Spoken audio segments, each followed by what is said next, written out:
আসসালামু আলাইকুম রহমতুল্লাহ। প্রিয় দর্শক, আজকে আলোচনা করব অটোক্যাডের আরেকটি টুলবার নিয়ে যার নাম হলো পলিগন, বা আরেকটি কমান্ড নিয়ে যার নাম হলো পলিগন। কিবোর্ড থেকে POL এন্টার দিলে পলিগন কমান্ড চালু হয়ে যাবে, অথবা এখানে ড্র টুলবার আছে, এই ড্র টুলবার থেকে এই বাটনের নাম পলিগন, এই চিহ্নের উপরে ক্লিক করলেও পলিগন কমান্ড চালু হয়ে যাবে। তাহলে আমরা প্রথমে কিবোর্ড থেকে দেই POL এন্টার, এরপরে আসছে এন্টার নাম্বার অফ সাইড, অর্থাৎ কয় বাহু বিশিষ্ট পলিগন হবে। পলিগন হলো বহুভুজ, চতুর্ভুজ পর্যন্ত আমরা রেক্টেঙ্গেল দিয়ে আঁকতে পারি, কিন্তু এর চাইতে বেশি হইলে বা চতুর্ভুজের কম হইলে আমরা পলিগন দিয়ে বা পলিগন কমান্ড ব্যবহার করতে হবে। তো এখানে আমি এর আগে 7 বাহু বিশিষ্ট আমি একটা পলিগন এঁকেছিলাম, তাই এখানে 7 উঠে আছে। আমি 5 বাহু বিশিষ্ট আঁকতে চাই, তখন এখানে 5 লিখব, লিখে এন্টার চাপ দিব। এখন আসছে স্পেসিফাই সেন্টার অফ পলিগন, অর্থাৎ পলিগনের সেন্টার কোথায় হবে সেই জায়গাটা আমার ক্লিক করতে হবে। আমার পলিগনের সেন্টার এই জায়গা হবে, আমি এখানে ক্লিক করলাম। এখন এখানে দুটো অপশন আসছে, একটা হলো ইনস্ক্রাইবড ইন সার্কেল, আর একটা হলো সার্কামস্ক্রাইব অ্যাবাউট সার্কেল। আমি দুইটা দিয়েই আঁকবো। প্রথমে ইনস্ক্রাইবড ইন সার্কেল ক্লিক করলাম, করার পরে আমি যেখানে যাই ক্লিক করব অত বড় বহুভুজ তৈরি হবে। কিন্তু আমি যেখানে আনুমানিক ক্লিক করতে চাচ্ছি না, আমি একটা মেজারমেন্ট দিতে চাচ্ছি, যেমন 20 ফিট, এন্টার চাপ দিচ্ছি। এখানে 5 বাহু হয়েছে এবং 20 ফিট ব্যাসার্ধ বিশিষ্ট একটা পলিগন তৈরি হয়েছে। এখন আমি আরেকটা পলিগন আঁকবো, পলিগন কমান্ডে ক্লিক করলাম, 5 বাহু ঠিক আছে, এন্টার চাপ দিচ্ছি। কোন জায়গা হবে? এই জায়গাটায় হবে, এখানে ক্লিক করলাম।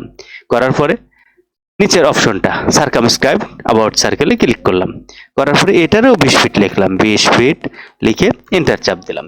দুইটা পলিগন তৈরি হয়ে গেল, দুইটারই 5 ফিট, দুইটারই 5 বাহু, দুইটারই ব্যাসার্ধ 20 ফিট, কিন্তু একটা বড় হয়েছে একটা ছোট হয়েছে।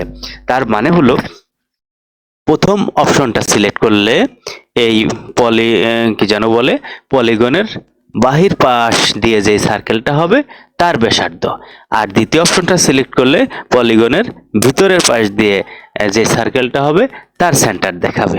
এটা আমি একটু পরীক্ষা করে দেখাচ্ছি।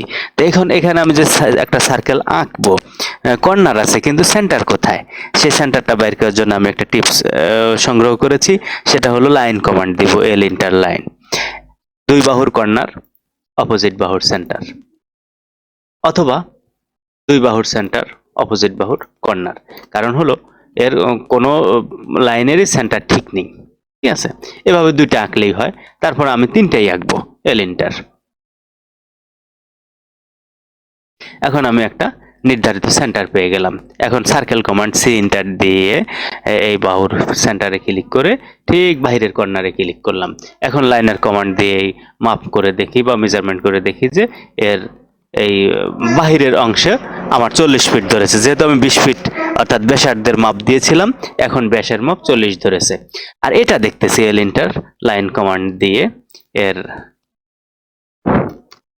অপোজিট বা দুই দিক থেকে দুইটা লাইন এঁকে আমি এর সেন্টার বের করতেছি। এখন সি এন্টার দিয়ে সার্কেল কমান্ড এবং বৃত্তের এই বাহুর মাঝখানে ক্লিক করলাম।